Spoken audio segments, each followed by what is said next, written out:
So, can you start off by telling us how you got involved with the project? I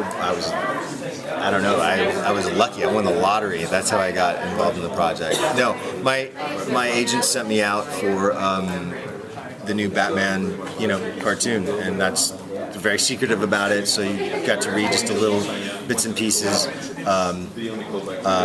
just little scenes and whatnot. And so I went in and read, and then they seemed to be liking it. I think they pared it down to a couple of other voices. I went in with JD to the studio. And we got to kind of read opposite each other with Andrea Romano and Mitch and Glenn, and they kind of like listened to us do the scenes together, and then they made their decision.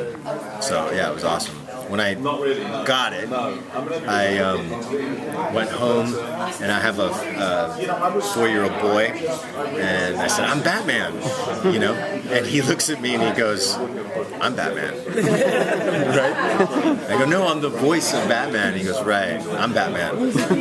Not gonna happen. And then like a month later, he brings 2 T-shirts home, 2 Batman T-shirts, one for me, one for him, and he goes, "We're both Batman." So I was like, okay. That's sweet. Yeah. It's a pretty iconic role. I mean, how does it feel to step into this? It's terrifying. It's absolutely terrifying, but exciting. We honor, everything that came before it, and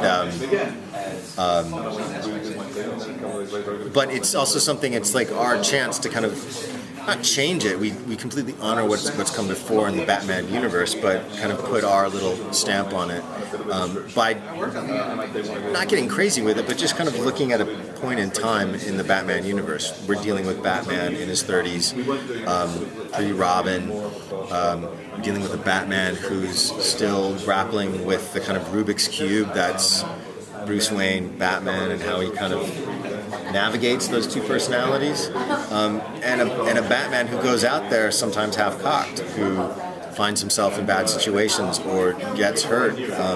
So he's not the hardened, kind of grizzled, indestructible Batman in his later years.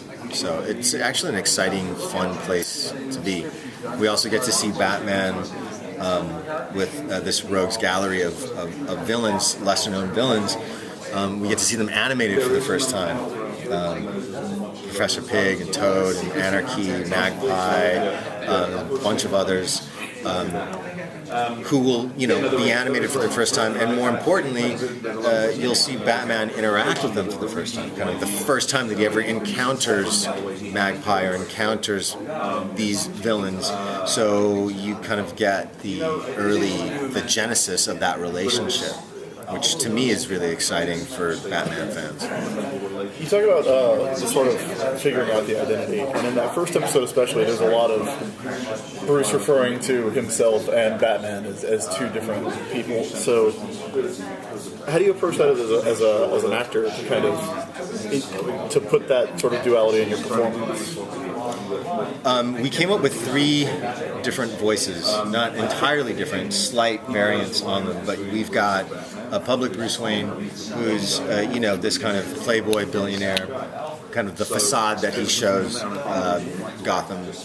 Then we've got private Bruce Wayne who is much more kind of introspective and honest and quiet and brooding with Alfred. And then we've got Batman, what happens when he puts on his suit of armor and goes out to kick ass.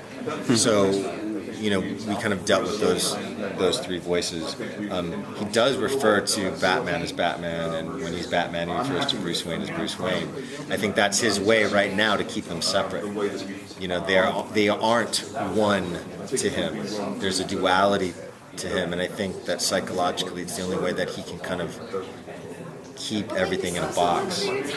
But in a great way, this season will explore the toll that takes, and that's some of the really exciting stuff to me. Like, without giving too much away, he'll have to spend time as in one persona, more as one persona than the other, and it starts taking his toll because Batman and Bruce Wayne are yin and yang. They almost have to coexist in order for it to be okay. And if you don't have the release if Bruce Wayne doesn't have the release as Batman, or Batman doesn't have the release as Bruce Wayne, what happens? So we play with some of that stuff.